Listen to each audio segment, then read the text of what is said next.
മത്സ്യം വാങ്ങുമ്പോഴും കൈകാര്യം ചെയ്യുമ്പോഴും പൊതുജനങ്ങൾ അതീവ ജാഗ്രത പാലിക്കണമെന്ന് ഒമാൻ ആരോഗ്യ മന്ത്രാലയം. ശരിയായി തണുപ്പിച്ച് സൂക്ഷിക്കാത്തതോ കൃത്യമായി റെഫ്രിജറേറ്റ് ചെയ്യാത്തതോ ആയ മത്സ്യങ്ങൾ കഴിക്കുന്നത് വഴി സ്കോംബ്രോയിഡ് പോയ്സണിംഗ് എന്ന ഭക്ഷ്യവിഷബാധയ്ക്ക് സാധ്യതയുണ്ടെന്ന് ആരോഗ്യ മന്ത്രാലയം മുന്നറിയിപ്പ് നൽകി.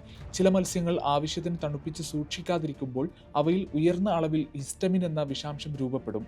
ട്യൂണ, അയല, നെയ്മീൻ തുടങ്ങിയ സ്കോംബ്രോയിഡെ കുടുംബത്തിൽപ്പെട്ട മത്സ്യങ്ങളിലാണ് ഇത് സാധാരണയായി കാണപ്പെടുന്നത്. അതുകൊണ്ടാണ് ഇതിന് ഈ പേര് വന്നത്. എന്നാൽ മത്തി പോലുള്ള മറ്റ് ചില മത്സ്യങ്ങളിലും ഇത് വരാമെന്ന് വിദഗ്ധർ ചൂണ്ടിക്കാട്ടുന്നു.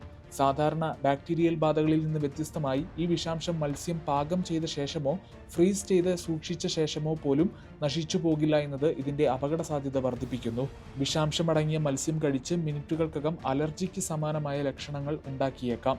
മുഖം ചുവന്നു തുടുക്കുക, അമിതമായ ചൂട് അനുഭവപ്പെടുക, തലവേദന, തലകറക്കം, നെഞ്ചിടിപ്പ് എന്നിവയാണ് പ്രധാന ലക്ഷണങ്ങൾ. ഇതിനു പുറമെ ശരീരത്തിൽ ചൊറിച്ചിൽ, തടിപ്പുകൾ, ഛർദി, വയറിളക്കം എന്നിവയും ഉണ്ടായേക്കാം. രോഗബാധ കഠിനമാകുന്ന സാഹചര്യങ്ങളിൽ ശ്വാസമെടുക്കാൻ ബുദ്ധിമുട്ടും അനുഭവപ്പെട്ടേക്കാം. വിശ്വാസയോഗ്യമായ സ്രോതസ്സുകളിൽ നിന്ന് മാത്രം മത്സ്യം വാങ്ങാൻ ഉപഭോക്താക്കൾ ശ്രദ്ധിക്കണം.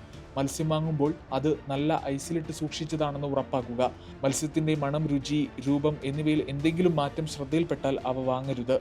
മത്സ്യം ദീർഘനേരം ഫ്രിഡ്ജിൽ വെക്കാതെ പുറത്ത് സൂക്ഷിക്കരുതെന്നും മന്ത്രാലയം നിർദ്ദേശിക്കുന്നു. ഗൾഫ് മാധ്യമം, മസ്കത്ത്.